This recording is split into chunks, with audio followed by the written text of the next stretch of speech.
নিশ্চয়কৈ চাওক যেতিয়া আমগুৰি সমষ্টিটো হেৰাই গ'ল তাতে এপতকৈ আমগুৰি সমষ্টি সকলোবিলাক চৰকাৰী কাৰ্যালয় বেচৰকাৰী কাৰ্যালয় নাইকিয়া হৈ গৈছে আৰু এইখিনি ক্ষেত্ৰত আমি স্পষ্টকৈ ক'ব লাগিব যে ভাৰত স্বাধীনতা হোৱাৰ পিছৰ পৰাই যে আমগুৰি ৰাজ্যিক পৰিবহণ বিভাগৰে যিবিলাক ৰঙা বাছ আছিলে ৰঙা বাছবিলাক এশিঙীয়া গড়ৰ গৌৰৱ আচলতে খুব সুন্দৰকৈ হাইৱে দৌৰিছিলে বা পুৰণি আমাৰ কিছুমান স্মৃতিও মনত ৰাখে আৰু লগতে ক'ব লাগিব এখন 5খন গাঁও সামৰি এই যি আমগুৰি ৰাজ্যিক পৰিবহণ বিভাগৰ বাছসমূহ দৌৰাইছিলে দৌৰণিবতীয়া বাছ গুৱাহাটী তিনিচুকীয়ালৈ দৌৰিছিলে কিন্তু দেখিছে 2019 চনৰ পৰা লাহে লাহে এইটো বস্তু সীমিত হৈ গৈছে কিন্তু লগতে এটা কথা ক'ব লাগিব যে প্ৰয়াত অঞ্জন দত্ত ছাৰ থাকোঁতে ইয়াত কেবিনেট মন্ত্ৰী থাকোঁতে তেখেত যিধৰণে ইয়াত বাছসমূহ গিজগিজাই আছিলে বা দৌৰি আছিলে কিন্তু এতিয়া বৰ্তমান বিধায়কজন থকাৰ পিছতো কিন্তু এই ধৰণৰ পিছত সফল হ'ব নহ'ল আৰু লগতে এইটো কাৰণে অতি পৰিতাপৰ বিষয় যে আমগুৰিৰ পৰা দুজনকৈ মানে পৰিবহণ বিভাগৰ মিনিষ্টাৰ জয়ী হৈছিলে তাৰ পিছতো যে আমগুৰি পিয়ালি চুকত থকা তেখেতৰ পিয়ালি চুকত থকা এই ৰাজ্যিক পৰিবহণ বিভাগৰ পৰিৱেশ অৱস্থাটো অতি দুখ লগা বিষয় বুলি আমি ভাবোঁ কিন্তু লগতে আৰু এটা কথা উত্থাপন কৰিব লাগিব যে ৰাজ্য চৰকাৰখনে যদি উন্নয়নৰ কাম কৰিছে বুলি কৈছে তেতিয়াহ'লে আমি এইটো চাব লাগিব যে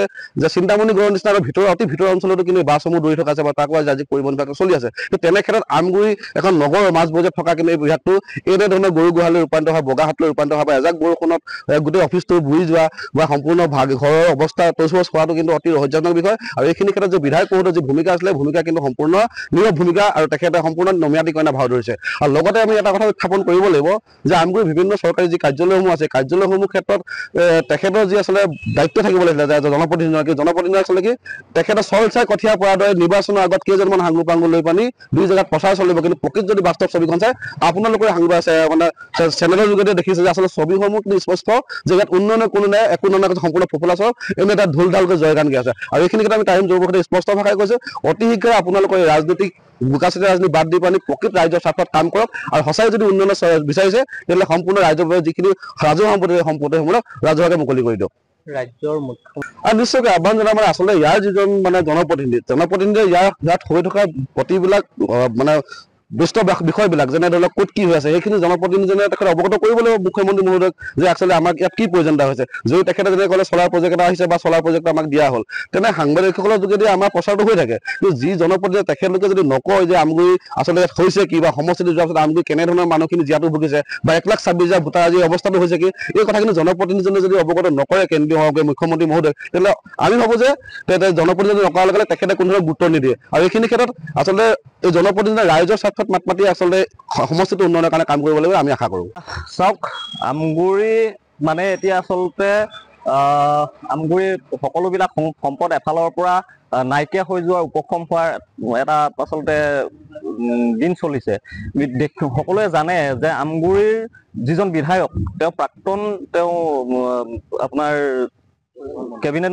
মন্ত্ৰী আছিলে তেওঁ আপোনাৰ যি আমাৰ পৰিবহণ বিভাগৰ মন্ত্ৰী আছিলে কিন্তু তেওঁৰ দিনতে আটাইতকৈ আমি দেখিবলৈ পালোঁ আমগুৰিয়ে সকলোবিলাক হেৰুৱালোঁ আমগুৰিয়ে এতিয়া আমি দেখিবলৈ পালোঁ যে আমগুৰিৰ যিটো আমাৰ STC আছে STCটো আমি অৱস্থা একেবাৰে তুঠৈবচ বাৰম্বাৰ আমি আমগুৰি জাতীয় দল সংগঠনে দাবী উত্থাপন কৰি আহিছোঁ বা বিভিন্ন সময়ত আমি স্মাৰক পত্ৰ বা নিউজৰ জৰিয়তে আমি জনাই আহিছোঁ যে আমগুৰিৰ যি এই STC কাৰ্যালয়টো আচলতে এইটো কাৰ্যালয় হৈ থকা নাই আচলতে এইটো এটা আচলতে গৰু ইয়াত নচৰে এনেকুৱা এটা পৰ্যায়লৈকে গুচি গ'ল আমগুৰি উন্নয়নৰ খনিকৰ বুলি কোৱা যিজন বিধায়ক আচলতে নিৰ্বাচন আহিলে তেওঁ কেইজনমান হাংগু পাংগুৱে আচলতে বিভিন্ন ধৰণৰ দেৱাল অংকন কৰে যে আমগুৰি খনিকৰ প্ৰদীপ হাজৰিকা এয়াই নেকি আচলতে আমগুৰি খনিকৰৰ মানে নমুনা আমি সুধিব বিচাৰিছোঁ প্ৰদীপ হাজৰিকাক যদি তেওঁ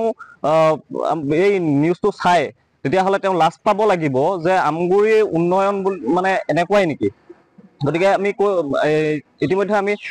ইয়াৰ আগতে কেইবাবাৰো ইয়াৰ বিৰুদ্ধে আমি STCক আমি স্মাৰক পত্ৰ প্ৰদান কৰিছোঁ STCয়ে কোনো ধৰণৰ এই আমগুৰিৰ যিটো STC তাৰ ওপৰত কোনো ধৰণৰ ব্যৱস্থা গ্ৰহণ কৰা নাই অতি সোনকালে আমি দাবী উত্থাপন কৰিছোঁ যে অতি সোনকালে আমগুৰিৰ যদি বিধায়কজনৰ যদি তিলমানো লাজ বুলি কোৱা বস্তুটো আছে তেতিয়াহ'লে এই আমগুৰিৰ যিটো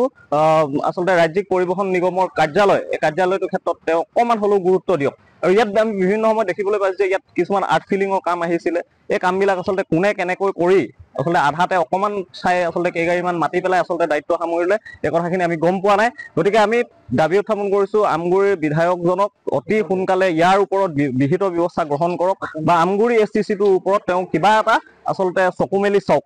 যদি তেওঁ আচলতে তিলমানো লাজ আছে যিকোনো খবৰৰ বাবে যোগাযোগ কৰক 7099017330 লগতে 7099017110 নম্বৰত